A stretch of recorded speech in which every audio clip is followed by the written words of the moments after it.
Yo, what's up mga kasubok? For today's video, magpapalit tayo ng Hengold brake arm at rear nut. Yan pala yung stock natin. Tara, kabit na natin.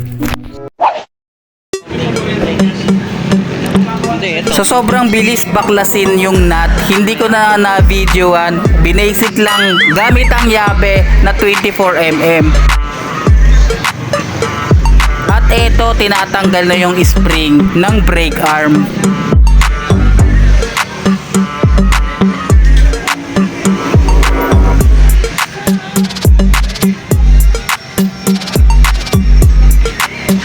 Sunod naman, tinanggal yung bolt.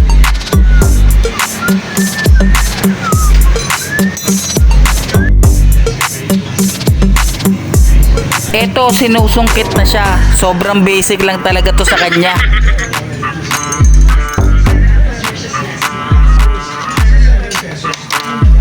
Eto, kinakabit na yung Hengold brake arm natin.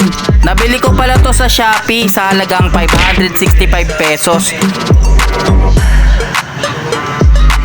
At yung Hengold rear nut naman is nasa 160 pesos. Matagal trabaho lang yun, ganun din masisigilin yun.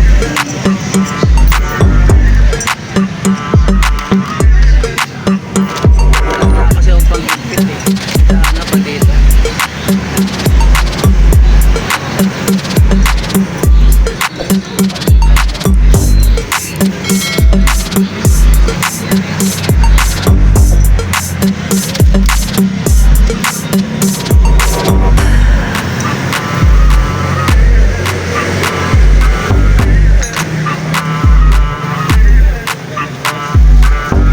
Eto, sinasakto na para malupit pag pinipreno.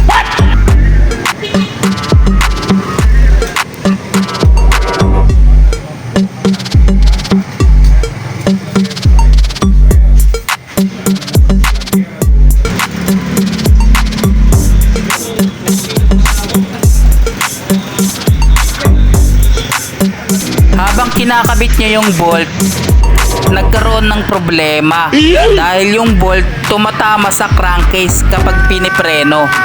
Kaya pinabili ako ng dalawang washer para sa bolt para maging good items na talaga siya mga kasubok.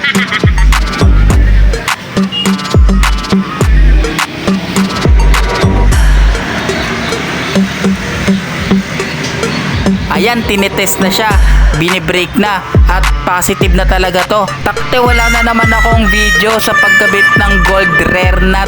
Basta ginamit niya lang ng lakas ng loob at 100% gamit ang yabe na 24mm. Basta ganun. At eto yung result mga kasubok. So hanggang dito na lang yung vlog natin mga kasubok. Huwag mong kalimutang mag-like at mag-comment ko na rin kung may natutunan ka dito sa ating video. At syempre mag-subscribe dito sa ating YouTube channel. Click mo na rin yung bell button dyan sa baba para sabay-sabay tayong ma-update sa mga bagong sobrang tagal na video na i-upload natin. Ride safe sa inyo!